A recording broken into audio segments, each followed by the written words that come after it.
Paz do Senhor, meu irmão. Paz do Senhor, minha irmã. A você, estrangeiro. Deus abençoe sua vida.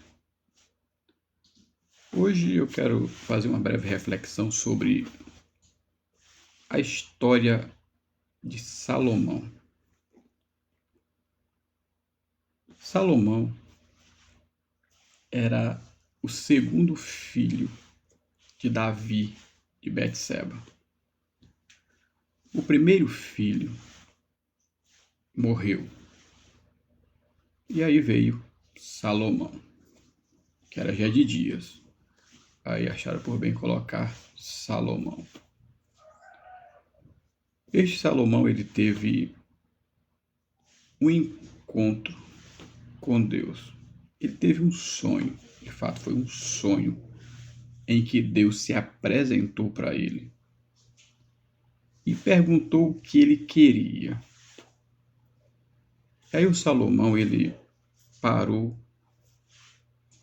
pensou, e ele disse: o Senhor usou de muita beneficência para com meu pai. Olha a referência. Ele via no pai dele a beneficência de Deus.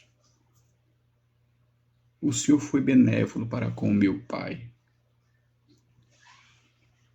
E este tamanho povo, que é o rebanho de Deus, é muito vasto. E eu queria sabedoria para fazer justiça, para colocar em cima de cada israelita aquilo que lhe é de direito. Você acredita que Deus amou esse pedido de Salomão? Ele pediu por sabedoria para saber fazer justiça. Quem lê as Escrituras vai perceber que Salomão, ele colocou na cabeceira da cama dele a Torá, a lei de Moisés, para que ele meditasse ao deitar, ao levantar, para que ele soubesse fazer justiça. Sabe? E Deus se agradou do pedido de Salomão. E ele disse: portanto, já que tu não pediu riqueza ou a cabeça dos teus inimigos, sabedoria te será dada. A primeiro ponto você pode até pensar, então Deus pegou um pacote da sabedoria e introduziu no coração de Salomão. Você pode até pensar isso. Mas o livro das experiências de Salomão, no capítulo 12 de Eclesiastes e o verso 12, vai dizer, ele disse: o estudar muito é enfado da carne. Deus deu aptidão para Salomão a compreender e a entender aquilo que ele estava lendo, aquilo que ele digamos assim, que se dedicou. Ele foi buscar profundamente o conhecimento. O coração de Salomão estava com fome de inteligência. Essa fome foi Deus que deu. Essa fome fez que Salomão ele avançasse tão alto em sabedoria. Não foi coisas acima do céu. Foi debaixo do sol que ele investigou, estudou e aprendeu, porque Deus deu largueza de coração a Salomão. Mas o que me traz a atenção é ele ter pedido sabedoria para Deus. E Deus concedeu sabedoria a Salomão. E isso não foi só a questão de a sabedoria, teoricamente falando, não. Mas na prática, Israel percebeu, os anciãos que estavam ao lado de Salomão como rei em Israel, ainda o reino unificado, percebeu que Deus havia estabelecido a Salomão por um julgamento. Julgamento este que, a princípio, parecia sem nenhum significado. Foi quando aquelas duas mulheres que viviam debaixo do mesmo teto e ambas engravidaram e tiveram seus respectivos filhos. Uma delas, à madrugada, rolou por cima do menino e este morreu. E o que ela fez? Como era da mesma idade, pegou aquela criança e trocou com a outra. Quando, ao levantar pela manhã, aquela mulher que pega aquele menino que está morto disse: mas esse aqui não é o meu filho. Qual é a mãe que não conhece o filho? E a mulher estava com o dela, vivo.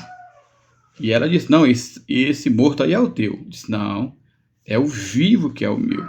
O negócio foi de alta repercussão, que foi parar no colo de Salomão para que ele resolvesse isso.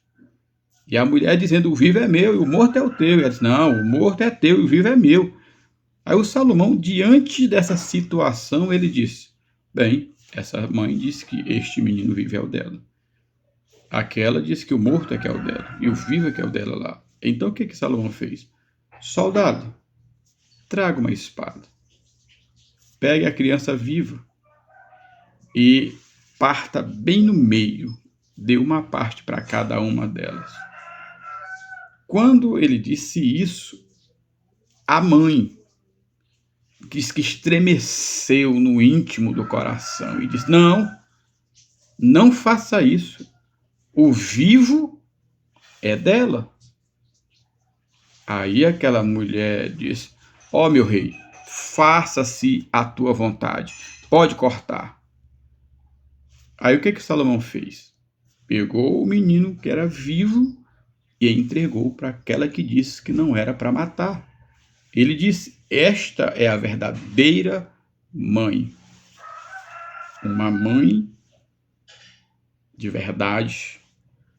Uma mãe que sabe o valor de um filho não entregará ele à morte. E Salomão assim fez o seu primeiro julgamento e alcançou um alto respeito dos anciãos que estavam ao lado de Davi e que vieram também para o governo de Salomão. Salomão, um homem sábio, inteligente, ele soube julgar, mas como todos têm as suas falhas, no final dos 40 anos de governo de Salomão, as mulheres perverteram o coração de Salomão e ele se desviou. Mesmo Deus, em uma segunda vez, aparecendo para ele dizendo: se tu permanecer na minha presença, guardar os meus mandamentos, nunca vai faltar um sucessor no trono de Israel. E ele não atendeu. E ele se desviou da presença de Deus. E sabe o que acontece? Deus, mesmo assim, por amor a Davi, não permitiu que em Israel não sentasse um da linhagem de Davi. Lembre disso. Se em algum ponto você tiver Deus aparecer para você e perguntar o que você precisa, o que você quer, se espelhe em Salomão. A sabedoria é a única ciência em que o ladrão não pode lhe roubar. Carro, casa, objetos, móveis, semimoventes, eles podem roubar. A sabedoria, a inteligência emocional, espiritual e material, estas são legados que você deve passar adiante. Deus abençoe, Deus lhe guarde e lhe conceda um dia maravilhoso na boa presença de nosso Rei, o nosso Deus, o Senhor Jesus Cristo. Deus abençoe.